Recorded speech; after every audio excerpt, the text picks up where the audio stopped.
Greetings, metalheads, and welcome to No Nonsense Metal Reviews. I'm George, and today I'm back with yet another new release review for you, or more specifically, new-ish releases review, because we have multiple albums, and I say new-ish because actually all three of these albums that I'm going to be reviewing did actually come out in 2023. So it's hardly a lifetime ago. It's just that, they're a few months old now. Age-old situation there, though. The age-old struggle that the reason why I didn't get these albums when they came out, the reason it's taken me so long to actually take the leap and purchase a copy is the price. For a long time, these albums were way too high, in my opinion. Price of physical copies, vinyl, CD, cassette, these days really does seem to be disproportionate, and these albums were in excess of 12, 13, 14, 15 pounds, something ridiculous for that relatively standard edition album, and I am not willing to pay that. I'll pay £15 if it's a lovely box set edition with bonus tracks and a digipack and a patch and badges and all that good stuff. Absolutely, yeah, sign me up. But not for just a standard dual case CD. No way, £15 is not acceptable in my view. And I know that's a sentiment shared by a lot of metalheads out there, that you want to support the band, you want to pick up the new album, but are you going to pay that kind of money? Only if you're a diehard. So I do tend to wait until things drop down in price a little bit, and that's exactly what's happened with these three albums. So, first album in question comes from a band that I've been following since the early days, in fact, with their first debut album. I remember there was a lot of hype, a lot of energy and enthusiasm about the debut album from Eternal Evil. Swedish, I believe they're from Stockholm, in fact. Thrashers, aggressive Thrashers. This was The Warrior's Awakening. A fantastic album, very energetic, reminded me of early Creator and Demolition Hammer and bands like that, where it's on the kind of extreme end of the thrash spectrum. So that was 2021 for that debut. They're back with The Gates Beyond Mortality in 2023, and this is a fantastic album. Talk about showing an evolution, showing their progression between albums. This is an absolutely stunning album. A really nice package. So I actually ended up getting this copy along with a t-shirt, logo t-shirt. I should have worn that. I think it's actually in the wash, but a rather awesome embroidered patch there. And it was just a freebie, but I still think it's cool. A little coaster. How very nice. Now I can stain that in beer while listening to the album. We got this from Listenable Records, directly from their web store. Great label. I think they're based in France. I think a French label. Really reasonable prices. Tons of great stuff on there. And actually, it was only a few pounds more. The euro to pound sterling conversion, whatever. It was only a little bit more expensive to get the CD, the t-shirt, the patch from their web store than it was to just get a normal copy here in the UK. And that's mad. That's totally crazy. But regardless, this is a fantastic album. So The Gates Beyond Mortality shows a big progression since The Warrior Awakening. I think there's more elements of, should we say, like speed metal in there. There's little flourishes of more traditional heavy metal, but there's a lot of thrash in there. There's a lot of good aggression. At times, it reminds me a little bit of the sort of the blackened thrash stylings of Destroyer 666, where they're kind of combining those more traditional, almost Nwabum influenced heavy metal leanings and sounds and styles. But it's brilliant. I think that they're definitely honing their skills. They're definitely honing their style, coming into their own a bit more. This is album number 2, easily living up to the debut. To be honest, I think it kind of surpasses it, certainly in terms of its creativity, certainly in terms of musical ability. These guys are exceptionally young as well, but they're fantastic musicians, really accomplished musicians, good vocals, brilliant ability to shred and also throw in an intricate lead there, and also just riff out and just chug along. It's fantastic. It's a really, really good album. Great artwork as well, I have to say. Now, I'm not going to say that it's like band so-and-so or band so-and-so, but there are little utterances here and there that kind of remind me of, as I mentioned, like Destroyer 666, a little bit of Creator, a little bit of Destruction, definitely, the German thrash legends, a little bit of that in there as well, early Destruction. It's just decent kind of heavy thrash speed metal, absolutely solid. Got some brilliant tracks. We have Depths of a New Eternity, which is an intro piece, before we're straight into the thrashing attack of guerrilla warfare. A superb track. The title track is brilliant, as is Funeral Prayers.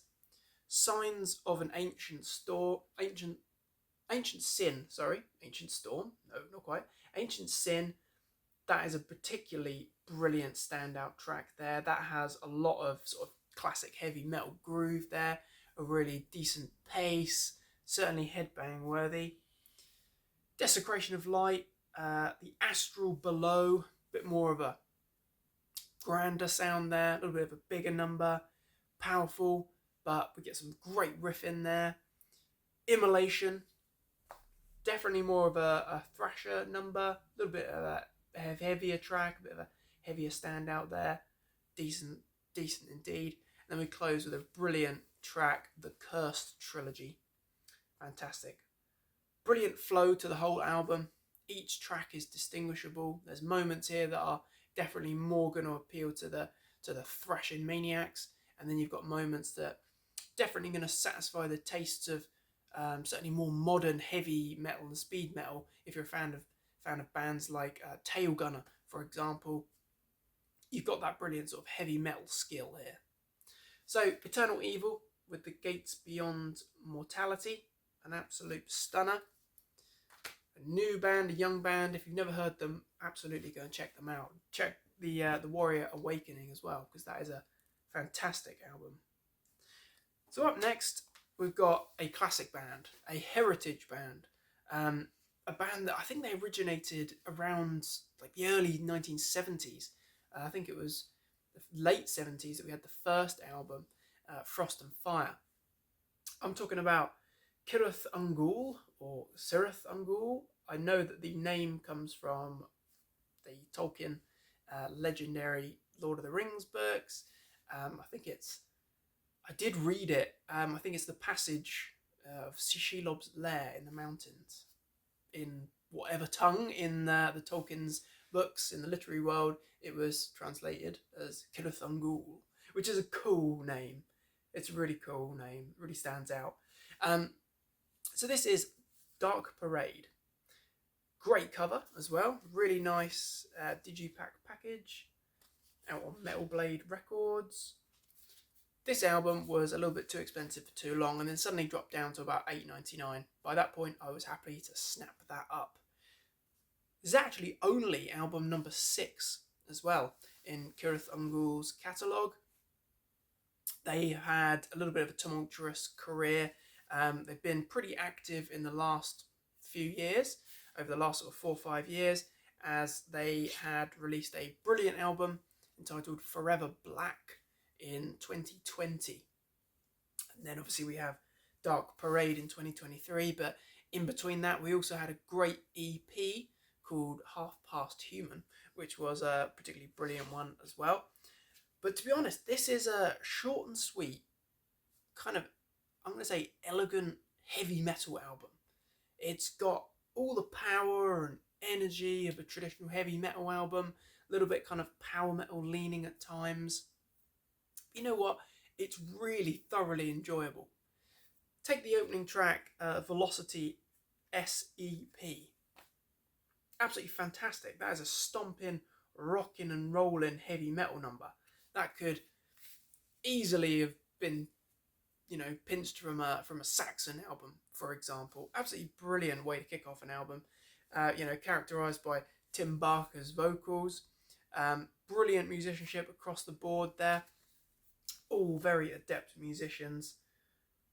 Absolutely delivering the heavy metal goods here. So you've got that brilliant heavy metal opener. Then you've got Relentless, which is again fantastic heavy metal stomper. I love the prominent bass. I love those cutting riffs and that thunderous drums as well. Sailor on the Seas of Fate, the third track, is a little bit more of a epic number. It's a longer piece. It's got that great embellishment. It sounds very grand, a little bit sort of progressive, a little bit atmospheric. Fantastic number. Sort of in excess of 8 minutes long. It's the grand track. Then we've got tracks like Sacrifice, heavy metal, freaking brilliant.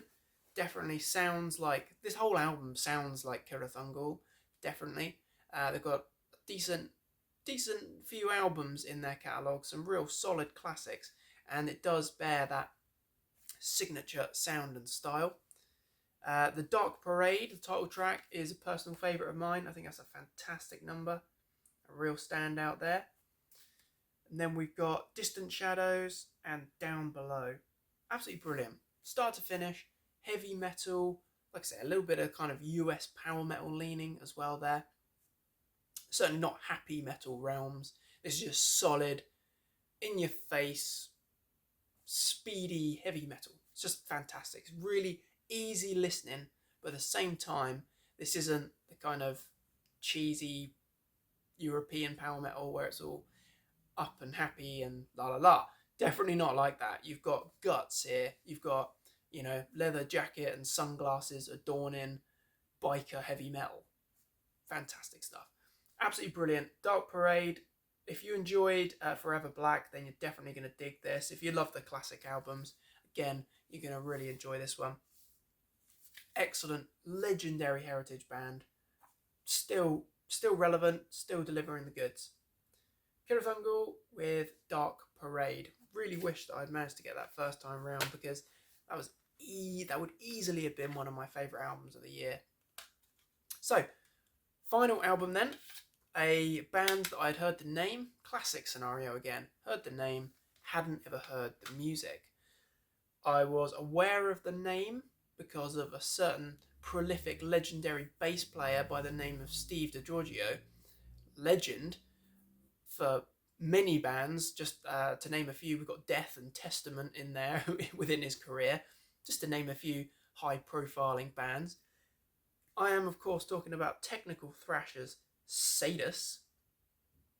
Now, this band is an interesting one because we no longer have Steve DiGiorgio in the band. The band actually just consists of Darren Travis and John Allen, long-serving, long-running members of the bands, founding members of the band, in fact. This album, The Shadow Inside, obviously released in 2023, was the first album for a long time. I believe the previous album was something like 2005, 2006. So they'd been defunct. They'd been, away from the album producing cycle for a long time. And when this came out, I remember seeing the artwork and the name, but it was so expensive. Even though I was hearing good things about it, wasn't willing to take a chance. But this heritage band, as I say, they've been around since about 1985. US band, legendary band, some hugely influential albums in their catalogue I discovered from doing a little bit of research, and still to date this is the only album that I own from the band. I am looking to rectify that, but again, the price of the CDs is ridiculous. This one I happened to snap up because I noticed on Amazon it went down to a modest £10 as opposed to $14.99. It's crazy. But I tell you what, this is a solid album. Technical, yeah, I can definitely see that. There's a little bit more technicality and intricacy, sophistication to the music, but it's got some corking thrashers on here, and I'm really kind of enjoying my thrash at the minute. I think I've been brought back to thrash through getting into a lot of black and thrash bands, but this stand out, absolutely stand out. So just a two-person band at this stage, but very talented musicians, very talented indeed. So what I would say about this particular album is that this is not one for casual thrash fans. This isn't for your just sort of casual listeners who just like very simplistic Slayer riffs, for example. Not saying that there's anything wrong with Slayer, but I'm talking about just the fairly repetitive, straightforward thrash riff idea, the money riff, as Phil Anselmo would call it. Not quite that. There's a little bit more to this. There's a little bit more complexity. Absolute cracking tracks here though. Kick off with First Blood. Brilliant. Great little intro there, a little bit of an intricate intro piece building into this massive thrashing belter of a track. Second track, Scorched and Burnt, is easily the best track on the album in my opinion. Absolute sledgehammer thrash riffing. Bloody amazing. Then we're on to It's the Sickness and Ride the Knife. Just brilliant. Technical, complex, but also quite sinister at times. We've got a little bit more kind of a weird, sinister nature. Lyrical themes, for example. Anarchy, no surprise, a sort of a punky, short and sharp shocker of a track. Then we get into some more brilliant numbers.